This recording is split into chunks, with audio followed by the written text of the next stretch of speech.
Hi friends, welcome to our channel. அடிக்கிற வெயிலுக்கு இன்னைக்கு நாங்கள் எங்கள் வயலுக்கு தாங்க வந்திருக்கோம். இங்கே வந்து ஃப்ரெஷ்ஷாக இளநி பறித்து குடிச்சிட்டு அப்படியே ஜாலியாக பம்பு செட்டில் குளிச்சுட்டு நாங்கள் எங்கள் கையால் விளைவிச்ச வெண்டைக்காய் கொத்தரங்காய் எல்லாம் சமையலுக்கு பறிச்சுக்கிட்டு எங்களோட ஒரு நாள் கிராமத்து வாழ்க்கையை உங்கள் கூட ஷேர் பண்ணுறோம். நீங்களும் எங்கள் கூட சேர்ந்து பாருங்கள். அப்படியே வீடியோவும் ஃபுல்லாக பாருங்கள். வாங்க வீடியோக்குள்ளே போகலாம்.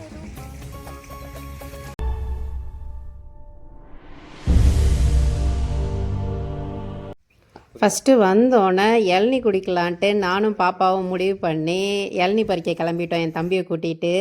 என் பொண்ணு மாமாவுக்கு ஹெல்ப் பண்ணுறேன், நானும் இளநி பறிக்கிறதுக்கு ஹெல்ப் பண்ணுறேன்ட்டு அருவாளை தூக்கிட்டு நடக்க ஆரம்பிச்சிட்டாங்க. அவங்க கேர்ஃபுல்லாக தான் ஹேண்டில் பண்ணுறாங்க. இன்னும் ஒரு 2-3 வருஷம் போச்சுன்னா அவங்களே ஏறி இளநி பறிச்சிருவாங்க போல இருக்குது. ஏன்னா மரம் அந்தளவுக்கு கொஞ்சம் சின்ன மரம் தான், பெரிய மரம்லாம் இல்லை. இளநியுமே ரொம்ப நல்லாயிருக்கும். என் பொண்ணுக்கு இளநி குடிக்கிறத விட அதில் இருக்க அந்த பழுப்பை சாப்பிட்றதுக்கு தான் ரொம்ப பிடிக்கும். ஒரு வழியாக என் தம்பியும் ஒரு மரத்தை சூஸ் பண்ணி மேலே ஏறி இளநி பறித்து போட ஆரம்பிச்சிட்டான். என் தம்பி மேலே ஏறி நிற்கவும் என் ஹஸ்பண்ட் கீழே நின்று ரன்னிங் கமெண்ட்ரு கொடுத்துக்கிட்டு இருந்தாங்க. அது ஒரு கூத்தாக இருந்துச்சு. எங்கள் வீட்டில் ஹைப்ரிட் மரம் மட்டும் இல்லைங்க, நாட்டு தென்னை மரம் கூட இருக்குது. ஆனால் நாங்கள் எதுவுமே சேல் பண்ணுறதுக்கு இல்லைங்க, எல்லாமே எங்கள் வீட்டுக்கு தான். கொஞ்சம் மரம் தான் வச்சுருக்கோம். நாங்கள் அதுலேருந்து தேங்காய் எண்ணெய் எடுத்துப்போம், வீட்டுக்கு தேங்காய் வச்சுக்குவோம். இந்த மாதிரி தான் போய்கிட்டு இருக்குது. ஹைப்ரிட் மரத்துலலாம் இளநி வந்து அவ்வளோ டேஸ்ட்டாக இருக்காதுங்க. நாட்டு மரத்தில் இருக்காது இளநிக்கு டேஸ்ட்டுக்கு எதுவுமே ஈடு இல்லைங்க. அதுவும் அப்போவே மரத்தில் பறித்து வெட்டி குடிக்கிறதெல்லாம் சொல்கிறதுக்கு வார்த்தையே இல்லை. நாங்கள் பெரும்பாலும் நாட்டு மரத்தில் இருக்க இளநி குடிக்க தான் ஆசைப்படுவோம். அதில் இல்லாத பட்சத்துக்கு தான் நாங்கள் இங்கிட்ட ஹைப்ரிட் மரத்தில் வெட்டி குடிப்போம். இதில் 2 இளநி குடித்தாலும் அவ்வளோ டேஸ்ட் அப்படியே நாக்கிலே நிற்குங்க. என் பொண்ணு வெட்டி போடவும் உடனே போய் நான் எடுக்கிறேன்ட்டு போய் தூக்கிக்கிட்டு வர்றாங்க. இளநி தூக்க முடியலை, ஆனாலும் அவ்வளோ ஆர்வமாக அவங்க தூக்கிக்கிட்டு வர்றாங்க இளநி குடிக்கிறதுக்கு மாமா கிட்ட. என் தம்பி தான் வெட்டி வெட்டி கொடுத்துக்கிட்டு இருந்தான். நாங்கள் எல்லாரும் குடிச்சிக்கிட்டு ஜாலியாக அரட்டை அடிச்சுக்கிட்டு சூப்பராக இருந்துச்சுங்க அந்த நாள். என் ஹஸ்பண்டுக்கு குடிக்க தெரியலை ஃபஸ்ட்டு, அப்படியே எப்படியோ வச்சு குடிச்சு முடிச்சிட்டாங்க. அப்படியே ஒவ்வொருத்தருக்கா வெட்டி வெட்டி கொடுத்தான் என் தம்பி. நாங்கள் எல்லோரும் வயிறு முட்டை கழுத்து வரைக்கும் குடிச்சு முடிச்சுட்டு தான் விட்டோம் இன்னைக்கு. அப்படியே நாங்கள் எங்கள் தோட்டத்தில் வெண்டைக்காய் பறிக்க போயிட்டோம். வெண்டைக்காய் வந்து மருந்து போடாமல் இயற்கை உரம் போட்டு வளர்த்த வெண்டைக்காங்க. வெண்டைக்காய் பறிக்கிறதுக்கு முன்னாடி அப்படியே தண்ணி வந்து ஒரு கொல்லையில் பாஞ்சிருச்சு. வேறு கொல்லைக்கு வாம்படையை மாற்றி விட்டுட்டு போகலாம். ரொம்ப வருஷம் ஆச்சுங்க நான் வாம்படை மாற்றி. என் தம்பி நக்கல் பண்ணிக்கிட்டு இருந்தான், உன்னால் அடைக்க முடியாதுன்ட்டு. நான் அடைச்சி காட்டுறேன்டான்ட்டு என் தம்பிகிட்ட சவால் விட்டு வரப்படைச்சிக்கிட்டு இருந்தேன். ஆனால் கடைசியில் என்னால் ஒழுங்காக அடைக்க முடியல. என் தம்பி தான் வந்து கடைசியில் அடைச்சி கொடுத்தான். ரொம்ப ஷேமாக போயிருச்சுங்க. எப்படி தண்ணி வெட்டி அடைக்கிறேன் நீங்களே பாருங்களேன், உங்களுக்கே சிரிப்பாக வரும். ரொம்ப காமெடியாக போச்சு என் தம்பி முன்னாடி அன்னைக்கு.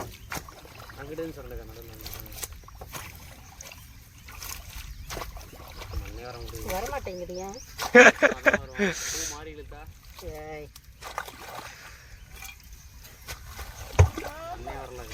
மண்ணே வரல, வெறும் கட்டை தான். நனைஞ்சு போச்சடி மண்ணு இரும.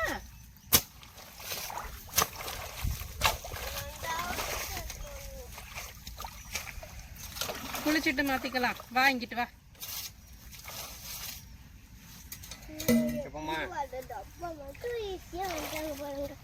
அப்பா கையில கட்டி வாங்கிட்டாங்க, எனக்கு வேண்டாம். அப்படியே ஒரு பக்கம் பார்த்தீங்கன்னா ஒரு குறிப்பிட்ட இடத்துல நாங்கள் வந்து வெண்டைக்காய் விளைவிச்சிருக்கோம். இது வந்து எங்கள் வீட்டு தேவைக்கு மட்டும் இல்லைங்க, வீட்டு தேவையை போக நிறையவே இருக்கும். நாங்கள் அப்படியே இங்கே பக்கத்தில் வீட்டில் இருக்க எல்லாருக்குமே வந்து ஓரளவுக்கு சேல் பண்ணிக்குவோம். வெளியில் கடைக்கெல்லாம் கொண்டு போகிற அளவுக்கு வந்துடாது. கிராமம்னா அப்படி தாங்க. மோஸ்ட்லி பக்கத்து கொள்ளையில் வந்து வேறு ஏதாவது விவசாயம் பண்ணியிருப்பாங்க, நம்ம கொள்ளையில் வேறு ஏதாவது காய் போட்டிருப்போம். மோஸ்ட்லி இப்படி தாங்க இருக்கும். அவங்க வந்து வாழைக்காய் பலாக்காய் இந்த மாதிரிலாம் கொடுப்பாங்க. நம்ம இந்த மாதிரி வெண்டைக்காய் கீரை கொத்தரங்காய் இந்த மாதிரி காயெல்லாம் இது பண்ணியிருக்கும் போது மோஸ்ட்லி எல்லாருமே வந்து ஓரளவுக்கு பக்கத்தில் பண்டமாற்று முறை மாதிரி தாங்க இருக்கும். அதனால தாங்க நகரத்தை விட கிராமத்தில் வாழ்க்கை வந்து ரொம்ப நல்லா இருக்கும், ஜாலியாக இருக்கும். அது ஒரு மாதிரி சொர்க்கம் மாதிரி இருக்குங்க. அனுபவிக்கிறவங்களுக்கு மட்டும்தாங்க அதோட சொர்க்கத்தோட அர்த்தமே தெரியும். நான் வந்து முத்தலும் இல்லாமல் பிஞ்சு காயும் இல்லாமல் நார்மலாக இருக்கிற நல்ல வெண்டைக்காயாக பறிச்சிட்டு இருந்தேன். அன்னைக்கு சமையலுக்கு தேவையானதை மட்டும்தாங்க நான் பறித்தேன். என் பொண்ணு உள்ளார ஓடியாந்து நானும் பறிக்கிறேன் கூட பண்ணிக்கிட்டு வந்து பறிச்சுக்கிட்டு இருந்தாங்க. 2 பேரும் சேர்ந்தாங்க பறித்தோம், நல்லா ஜாலியாக இருந்துச்சு. அப்படியே கீரையும் நடுநடுவில் இருந்தது. அந்த கீரை வந்து கொஞ்சம் முத்தின கீரை, ஒன்லி கீரையை மட்டும் நம்ம பறித்து சமைச்சுக்கலாம், தண்டு வேண்டான்னு சொல்லி அதையுமே நாங்கள் கொஞ்சம் பறிச்சு எடுத்துக்கிட்டு வந்தேங்க அன்னைக்கு குழம்புக்கு. மண்ணாயிடுச்சா வேற ஏதாவது பறி.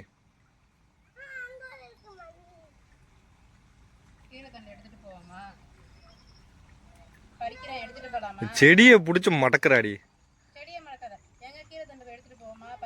சமைக்கிறதுக்கா எவ்வளோ நமக்கு தேவைப்படுமோ அதை மட்டும் பறி, நிறையா பிடிச்சி வேஸ்ட் பண்ணிடாத.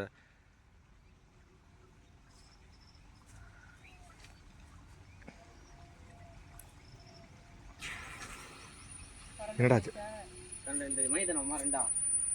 அவ்வளோ நேரம்லாம் ஆகலையடா இப்போ.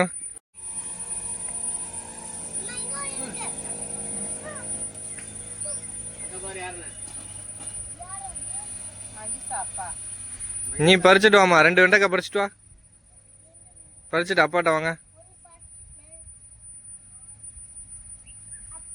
ஆ சட்டியில் வெண்டைக்காய் இருக்கா இல்லையா?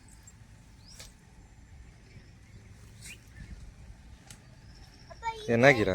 தண்டுக்கீரை, சகப்பு தண்டுக்கீரை. ஏ சூப்பராக பறிச்சிருக்கடா தங்கம். காட்டு, இப்போ காட்டுங்க.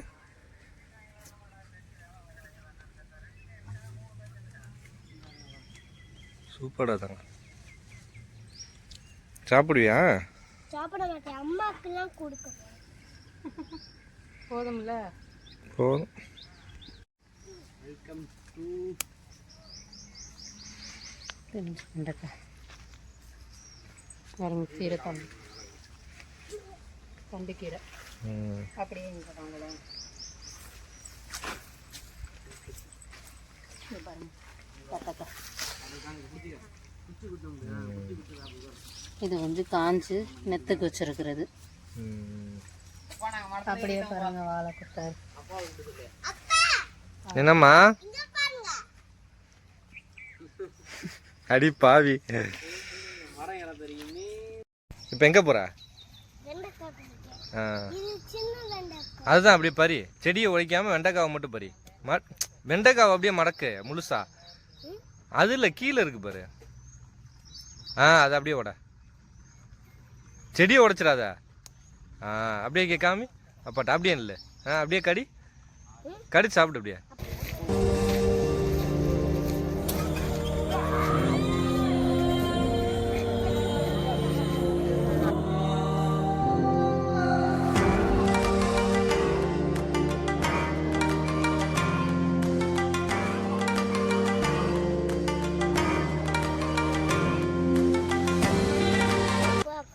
இங்க பார்த்து சொல்லு.